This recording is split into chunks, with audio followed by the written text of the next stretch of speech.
Ok, c'est à nous. Vous avez peut-être entendu cette phrase « Nous sommes ce que nous pensons ». Nous sommes ce que nous pensons.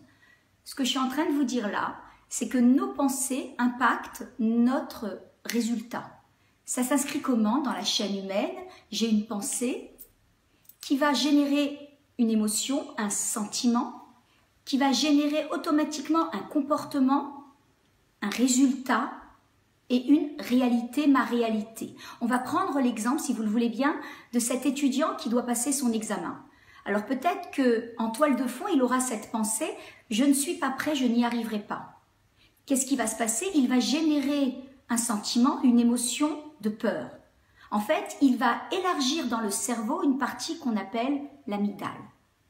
Après cela, il va développer un comportement, vous allez voir qu'il va se fermer même physiquement et au niveau du cerveau. Ça veut dire qu'il va un peu rentrer dans sa coquille et au niveau du cerveau, il va fermer une petite partie qu'on appelle l'hippocampe, qui est l'entrée à la mémoire à long terme. Il va y mettre un voile.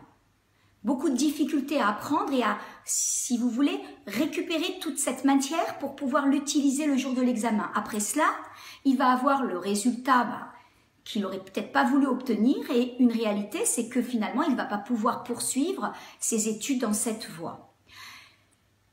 En réalité, l'homme est formaté pour pouvoir avoir plus de pensées négatives que positives. C'est ça la difficulté. Nous avons 60 000 pensées par jour et 92% de ces pensées sont les mêmes qu'hier. Donc ça veut dire que quoi? Ça veut dire qu'en fait, une pensée, ça se traite.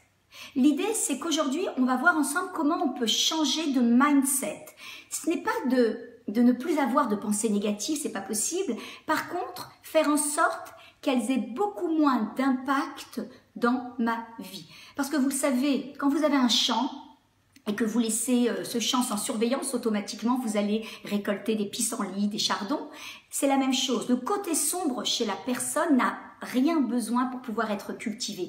Donc, si je ne reprends pas le contrôle de ces pensées, automatiquement, mes résultats dans la vie vont s'en ressentir. Donc, comment aujourd'hui, je vais pouvoir, moi, driver ces 60 000 pensées par jour et comment je vais pouvoir justement faire que ces pensées négatives n'aient pas un impact dans ma vie. Alors, certains vont me dire, écoute Rana, c'est simple, on va avoir des pensées positives.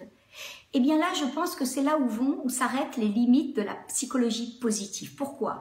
Parce qu'en fait, si je pose une pensée positive face à une pensée négative, mon ego va me dire, écoute, stop là.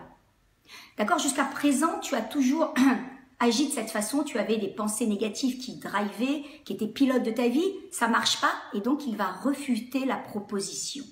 Par contre, quand j'ai une pensée négative et que je m'installe dans une logique d'intention, automatiquement, ça va être quelque chose que le cerveau va accepter et je vais pouvoir obtenir ce que je veux. Alors, je m'explique. Qu'est-ce que c'est qu'une intention?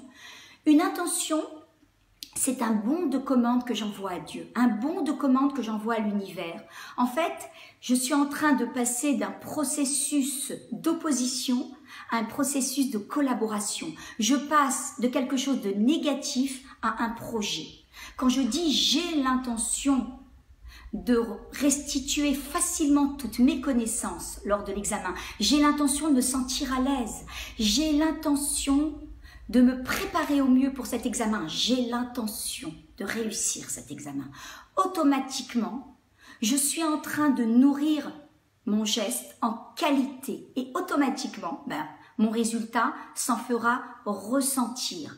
Pourquoi? Parce que quelque part, ce qui précède la pensée de 7 secondes, c'est cette logique d'intention. Quand on a une intention ferme, une intention noble, automatiquement, l'intention se retrouve à l'arrivée, au résultat. C'est pour ça que dans mes séances de coaching, j'invite toujours mes coachés à revenir 107 fois sur cette logique d'intention. Je me lève le matin, j'ai l'intention de me sentir bien. J'arrive à la maison, j'ai l'intention d'être à l'écoute des enfants. Je vais manger, j'ai l'intention de prendre des forces pour pouvoir me sentir mieux dans ma vie.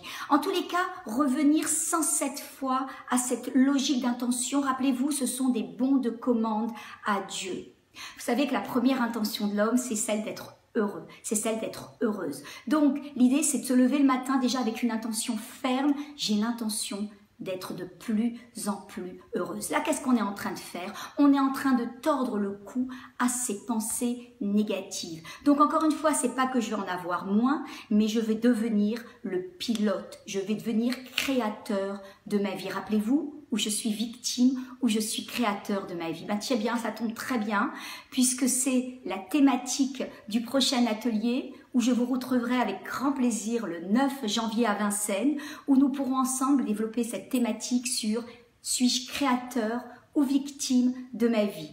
Dans tous les cas, on se retrouve la semaine prochaine et la première intention que l'on va ensemble placer dès maintenant, c'est « J'ai l'intention de passer une semaine force ». À très bientôt. Au revoir.